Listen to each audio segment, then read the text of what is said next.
Hello, this is Dawn. Welcome to the week of September 28th through October 5th. Quite the energy that we have going on currently. And one of the things I want to take a look specifically this week is Venus.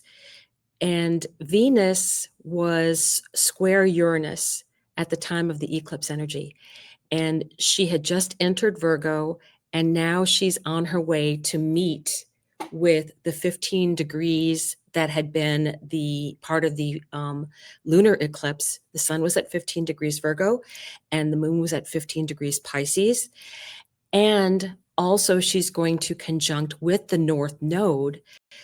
I'm sorry, the South Node. The South Node is at 18 degrees, still at 18 degrees energy.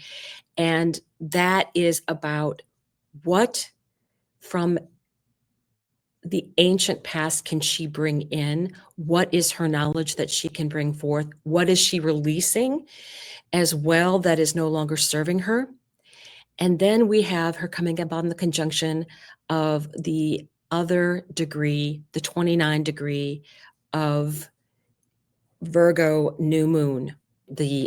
So the energy is very much tied into a big end, a big finish.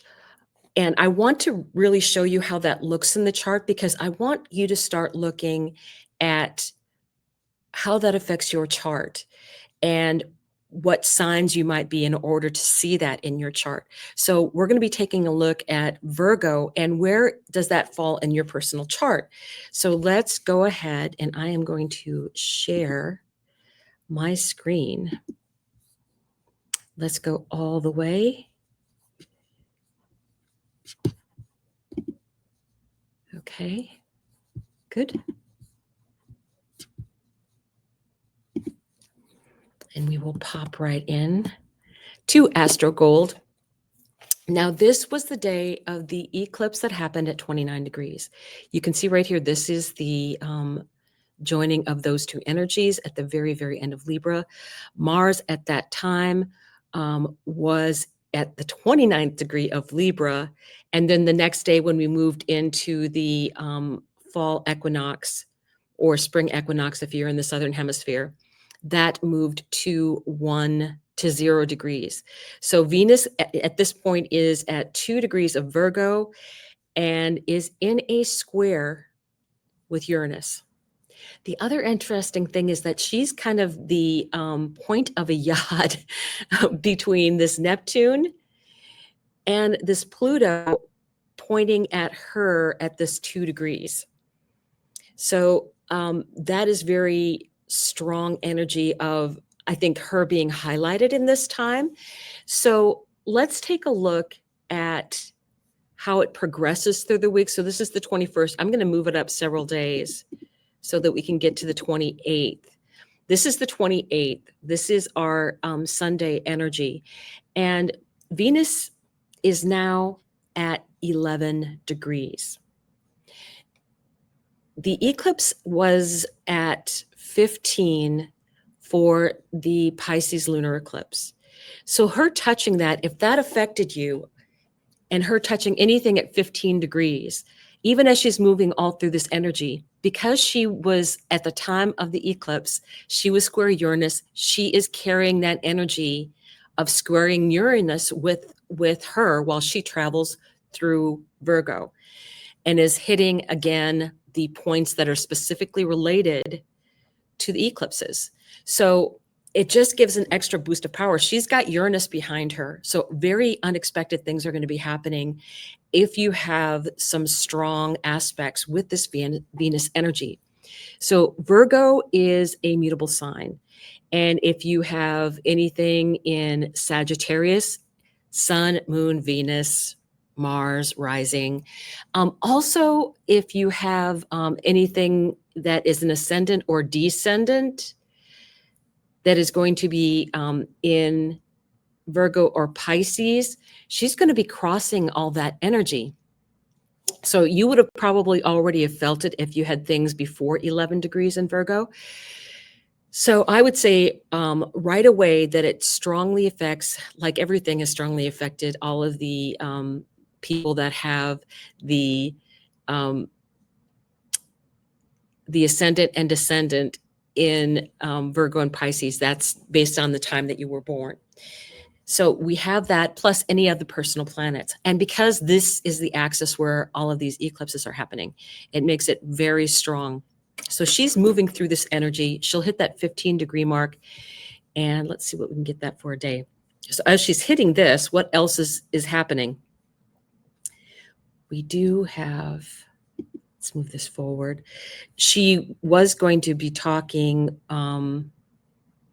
this is Capricorn. This was in Sagittarius. So as the moon was moving through Sagittarius, there would have been a square energy happening. So the moon would have activated anything that you have in Sagittarius as it was moving through, and it would have been opposing anything in Pisces as it was moving through. Now, don't forget, we also have at the very end of Pisces, let's move this another day or so. This is the 13th. And this is the degree for the 15th, and that's on October 1st. So what else do we have in these areas of the chart? Right now, the bigger aspects are going to be at the early degrees. So I think we're okay with that because the moon has moved out of those areas of the chart for right now. So the moon would have activated that. So let's go ahead and go a little bit further. As we move through 17, and then we're going to have, this is Venus conjunct the South Node. This was also, the 18 degrees was also the degree in Virgo that is associated with 9/11. So it can be maybe a difficult day for anybody that might have strong Venus in their chart, like they're Libra or Taurus rising, or they have a Libra or Taurus sun or moon. And what degrees those happen to be. So we're looking at that general energy. So as we move forward, and the big energy is going to be happening in the following week. And I want you to be prepared for that. Let me move back just a hair here. Okay. So Venus is at 22 on the 7th. What I want you to get prepared for is that we are going to be going to this degree the following week, where she's going to eventually hit that 29 and 28. 28 going right now is where we have, hang on just a second, 28.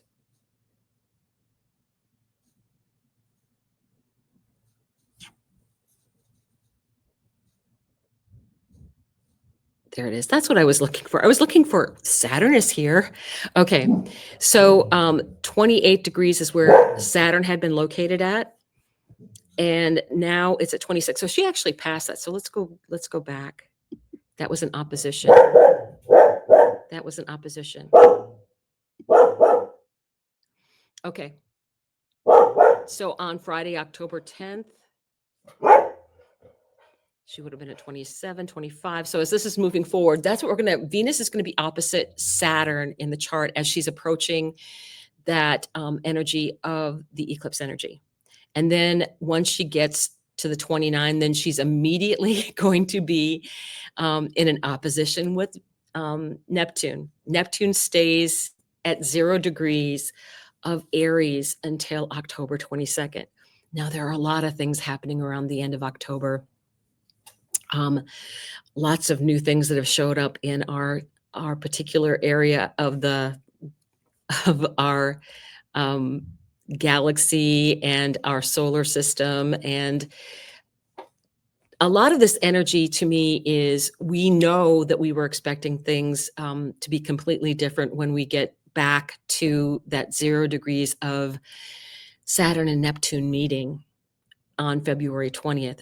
This to me is showing that it is definitely going to be bringing us to a place where it's not anything like we imagined. Can you picture that we had, this atlas moving through our solar system and not knowing what it's about and trying to get pictures of it and define it. And then all of a sudden these other asteroids show up. So it's like, it, which is not very common to have that many showing up at one time. And then we're also dealing with solar flares and solar energy. So I think we are going into a time where, the solar energy is also going to be affecting our physical bodies.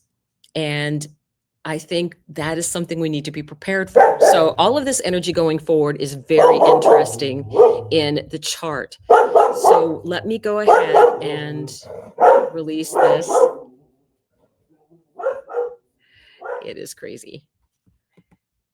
And that is my crazy dog. Okay, here we go. Stop sharing. And I will go back to here. Okay, so I do want to take a look at the energy of what house that is in for you. So if you are Aries, then Virgo is your 6th house. And the reason that is important is because the areas of what that 6th house represents for you is where that energy might show up. So Venus being in your 6th house is about your everyday things going on in your life, your daily routines, maybe what details you want to set up for that. Is there anything that's Virgo and Venus related, like rearranging your furniture in your local, in your house even, or deciding that you want to start on something that a new beauty routine would be something that would make sense in that area of the chart, or volunteer work that you want to do, anything that might relate to those particular things. I do suspect, though, because Uranus has energy that it's been giving Venus, and it did during that eclipse, that you might come upon an opportunity that is unexpected, and that could be even in your daily work, about the details. So depending upon what other things you have in that area of your chart, and what other things you have in a square or opposition or conjunction. So it would be all of the mutable signs. It would be Virgo opposite Pisces, and it would be Sagittarius opposite Gemini. I find this is very interesting for me because I'm a Gemini rising. And when you do have other things in that area of the chart that does show up, I also have Mars at 6 degrees. So they always get, and my Venus return came in. So they had a nice Venus-Mars square like a couple days ago. So what area then, if you are a Gemini rising, that would be your 4th house. What is going on for you regarding your personal property, where you live, or big purchase items like vehicles, or your parents? Also, your home. I mean, that is very much personal property. So that is something that can be related to what this energy of Virgo and Venus can bring in, with the unexpected possibility of moving, because her going over the South Node in the 4th house very much talks about changing residence. And if you have that as your 10th house, then, and that would be like a Sagittarius rising, that would be the energy of a job change. So look at those different things that are coming through. And then we go to Cancer. With Cancer, it would be 2 houses away. It would be your 3rd house. And that would be siblings. That would be the energy of your local community, what you do on a routine basis in your local community. It can also be vehicles. It can be short distance trips. Maybe a short distance trip will come up as a surprise for you. I would think it would be something that you would enjoy, but there's some details involved because it is Virgo. So there's some details that you might have to work out. That would be that energy of the 3rd house. It's also about small business, and you could be maybe working out some details regarding a business that you might have. So if you are a if you are a Leo rising, then that would be in your second house, and that is the house of money. That would be, okay, have you had too much money going out? Because the South Node has been there, and that can be a drain on finances. And you might have something unexpected come up that drains your finances. So I would be aware of that. I think also your self-worth. What do you value about yourself, and are you too self-critical? And I think that is something that you can give up. Maybe there's something that will come in that will surprise you regarding that, because Venus can be very self-critical when in Virgo. And this is in an area of your chart where not only is it about money, it's about your resources, but it also is about what your personal values are. So maybe you need to have a greater respect for your personal values, and make a determination what you want to do regarding your money, how you feel about the way you want to spend it. So that's something that could come up for you. Now, if you are a Virgo rising, I would say that Venus going through your first house is actually, pretty nice energy. It's about you personally. So how are you taking care of yourself in a daily manner? That's Virgo. In thing of paying attention to details, and the body, the physical body. Are you taking care of your physical body in a way that you should? So to me, that is very much the energy of, are you eating right? Are you moving your body? Are you connecting with the earth? Virgo is an earth sign. Are you grounding yourself? And that is very much Venusian as far as I'm concerned, because Venus likes quality.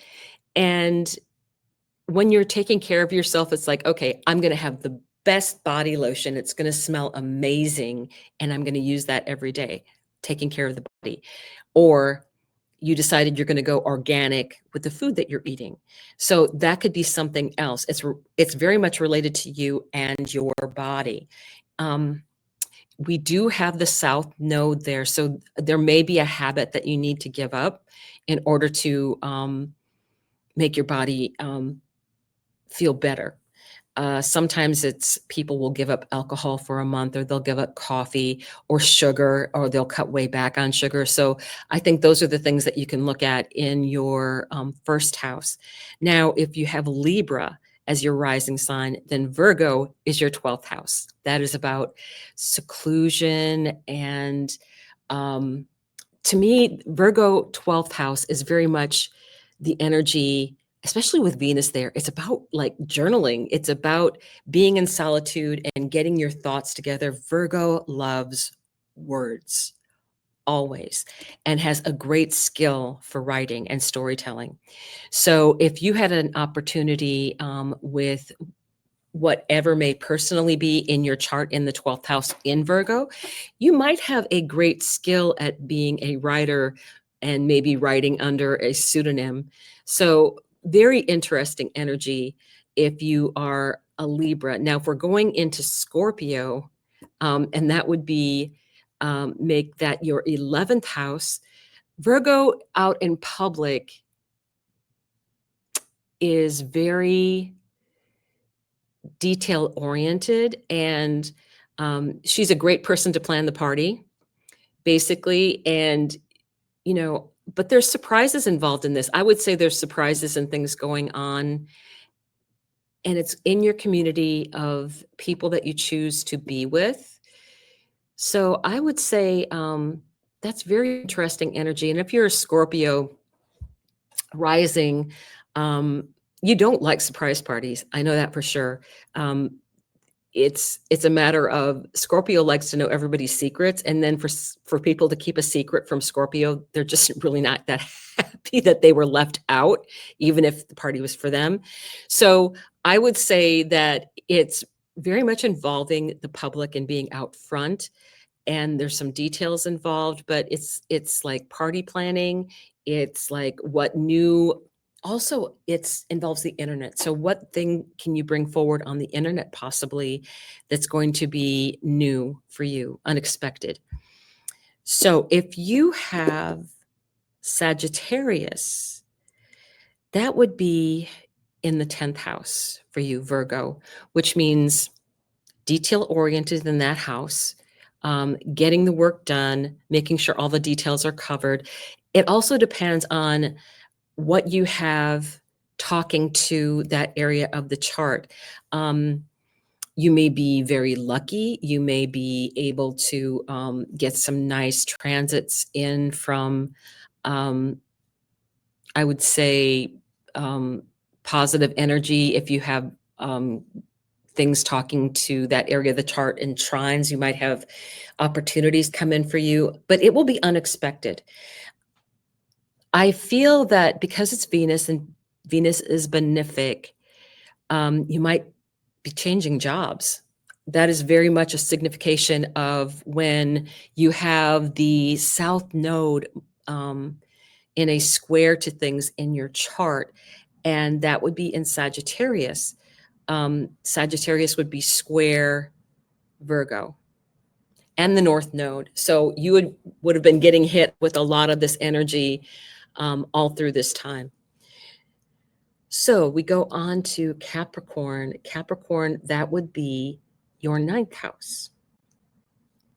The 9th house for Capricorn is with Virgo in the 9th house. It's about higher learning, what your belief system is. Also, the 9th house is about long distance travel. You might have a plane trip come up unexpectedly, or issues with a plane trip.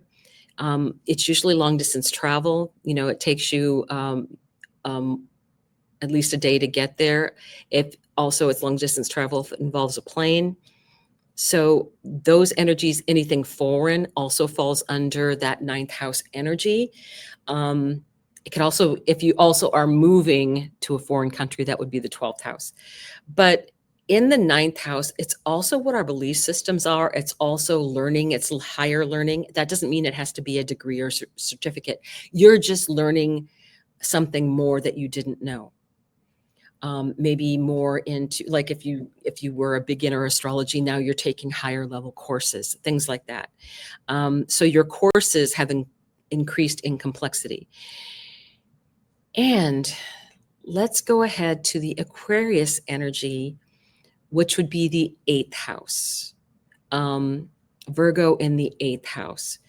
8th house Virgo is, number one, that can be loans, debts, death and rebirth, addictions, spirituality. There are a lot of things the 8th house can cover. So it's a good idea to get that defined. Venus going through that area, and the South Node being in that 8th house, you know, that can mean losses of money, possibly. Money that you have to pay out. It can be taxes. It's something unexpected that comes up. So that's one of the ways that it can manifest. But it all is going to be on an unexpected level energy because, well, it could be positive. You could inherit something, but with the South Node being there, I'm not quite sure whether it would be an inheritance or whether it'd be something that you would have to pay because it's taxed. So that's just another level energy depending upon what you have there. And then you also need to look at what Pisces and Virgo is, which is the 7th house. They've been opposite each other and balancing all of those eclipses that have been happening. So Venus in Virgo is going to be opposite anything in Pisces sooner or later. And with that energy, I think she's going to bring in a lot of new things that we can incorporate into our spiritual life, daily things that we enjoy being incorporated into our daily life. And that is what I think is really important about this energy going forward. So take to heart that this is actually very good energy. And I will say that I have noted that the collective has been going through it. Obviously, you've seen that on the news. But when I look at people's individual charts, I really see that for the people that are doing the work It's actually looking pretty good. That Saturn retrograding back into Pisces, and it's going to be trining Jupiter, really is allowing us to straighten out some of the mess that we've had going on in the past 6 months to a year. Well, actually, definitely back into the time when we had the Venus and Mercury retrograding at the same time, during the same time we were having eclipses. So it was pretty tough energy. And we are going to revisit that a little bit, but this time we're going to get it right. Whatever wasn't right before, we are going to get it right this time, and make sure that we get it done in the right way, and ask ourselves, is this spiritual? Is this what we want going forward? And I think that is the benefit of being able to look forward in the chart and kind of know what's coming up for you, in the sense that, I know that I'm going to have things come back from that tough time in March, but I know that if I use Saturn and, work a little bit on that problem every day, that by the time Saturn leaves, and Saturn will leave Pisces in February, I think it's the 14th, it's given us plenty of time to work out that energy. So I'm glad that I got to talk with you today. I'm glad you stay with me for a little while, but take a look at all those energies and see how they look in your chart. I will talk to you soon.